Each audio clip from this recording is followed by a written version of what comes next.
AJPI. Épargne, retraite, assurance emprunteur, prévoyance, santé. AJPI propose des solutions qui répondent aux besoins essentiels de la vie. Protection de la famille, de l'activité professionnelle, du patrimoine, des emprunts et préparation de la retraite. Aujourd'hui, AJPI est une association qui regroupe près de 700 000 assurés, engagés et responsables. AJPI a le plaisir de vous présenter Tout sur votre argent. Bonjour, je suis Jean-Philippe Dubosc et voici le 4e épisode du hors-série spécial Finance Responsable de Tout sur votre argent, le podcast qui parle cash. Au cours des épisodes précédents, on a évoqué les labels. Attribués par des institutions publiques, ces sésames visent à permettre aux épargnants de pouvoir distinguer les fonds responsables des fonds lambda. Mais comme souvent en matière de finances responsables, ce n'est pas aussi simple. Plusieurs labellisations, pas toujours compréhensibles pour l'investisseur particulier, se sont mises en place. Qu'est-ce qui différencie les labels ESG ? Comment sont-ils octroyés et contrôlés ? Peut-on leur faire confiance ? Autant de questions que j'ai posées à Stéphane Baudin, président et cofondateur de la société de gestion indépendante IDAM. Bonjour Stéphane Baudin. Bonjour Jean-Philippe. Stéphane, quels sont les différents labels ESG ? Il existe une dizaine de labels à l'échelle européenne.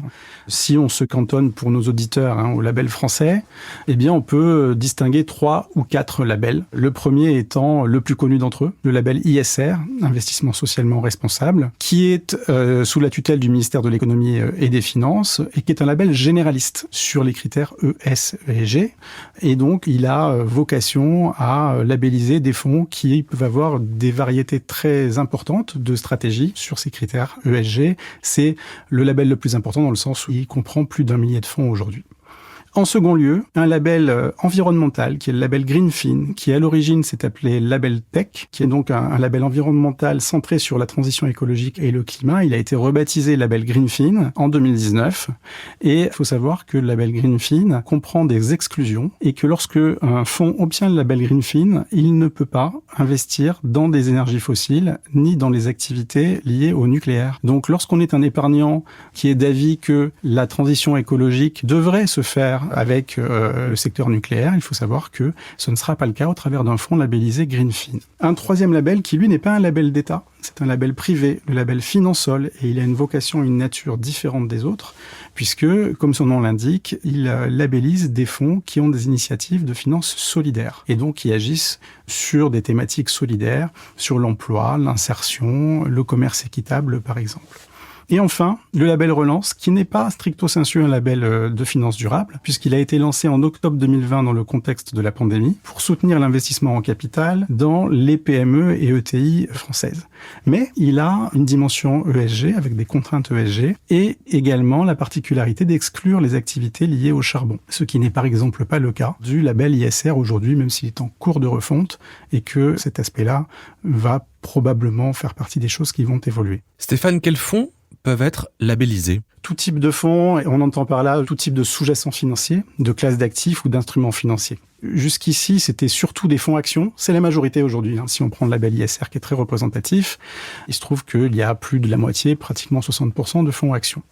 Mais on n'est pas obligé de prendre un risque action pour investir en ISR. Parce qu'il y a aussi des fonds obligataires, de l'ordre de quasiment 20% aujourd'hui, portés notamment par le mouvement lancé par les Green Bonds, les obligations vertes émises par des entreprises pour financer des projets verts. Des fonds immobiliers également, puisque le label ISR a rendu les fonds immobiliers éligibles depuis 2020. Donc aujourd'hui, il y a pas encore une centaine de fonds, mais on s'en rapproche, qui ont le label ISR. Et donc, c'est assez légitime, puisque les sous-jacents, là, sont des immeubles. Les immeubles font depuis longtemps eux-mêmes l'objet de beaucoup de normes, notamment HQE, haute qualité environnementale, ou BBC, bâtiment basse consommation. Et on voit bien qu'on peut avoir des fonds dont la stratégie pourrait consister à améliorer la performance énergétique des acquisitions réalisées, et donc être évidemment éligible au label ISR à ce titre. Faut-il, Stéphane, faire confiance au label ESG ? Oui, bien entendu, il faut faire confiance au label ESG, mais la question est légitime, puisque lorsqu'on est un épargnant, on a envie de savoir et d'être certain que finalement les engagements pris seront respectés. Il y a 2 éléments qui peuvent rassurer l'épargnant à ce sujet. Le premier, c'est qu'il y a des audits réguliers, et en règle générale, c'est souvent les organismes certificateurs qui ont délivré initialement le label qui réalisent ces audits et qui peuvent effectivement, lorsqu'ils constatent des manquements sévères ou répétés, faire en sorte que le label soit retiré. Un label n'est jamais définitif définitivement acquis. Deuxième point, ce n'est pas propre aux fonds labellisés, mais il y a une obligation de reporting. On doit délivrer des rapports sur la gestion réalisée et cette obligation de reporting est simplement renforcée lorsque on a en plus une dimension et des engagements en matière de ESG. Comment trouver les fonds labellisés ? Ça, c'est très facile. Il faut reconnaître quelque chose, c'est que aujourd'hui, pour les labels que j'ai cités, les sites internet des labels sont très faciles à trouver et les fonds sont bien classés, très faciles à trier. Je cherche un fonds action, je cherche un fonds obligation. Je vais trouver son code ISIN qui est l'identifiant unique qui va me permettre d'investir. Je vais en parler à mon conseiller financier, mon agence bancaire, et ce sera très facile pour mon conseiller d'exécuter l'ordre pour mon compte. Stéphane, peut-on investir de manière vertueuse, mais sans passer par les labels ?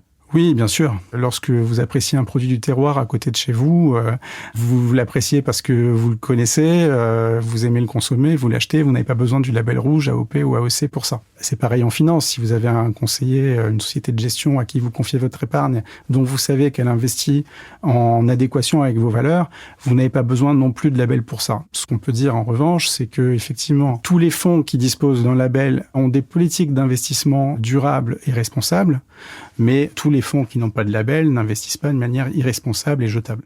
Merci Stéphane pour toutes ces informations. Merci Jean-Philippe. Nous arrivons à la fin de ce 4e et avant-dernier épisode de Tout sur votre argent, spécial finance responsable. Ce podcast est produit par Europe 1 et Tout sur mes finances, le média de tous les budgets. Il est disponible sur europe1.fr, toutsurmesfinances.com et sur les plateformes d'écoute. Si ce podcast vous a plu, vous pouvez vous abonner, mettre 5 étoiles et parler du podcast sur les réseaux. N'hésitez pas à envoyer vos questions et commentaires à l'adresse suivante, contact@toutsurvotreargent.com. Dans le 5e et dernier épisode de ce hors-série spécial Finance Responsable, on va essayer de répondre à la question que tous les épargnants se posent, les placements responsables sont-ils rentables ? Et vous verrez, la réponse pourrait vous surprendre.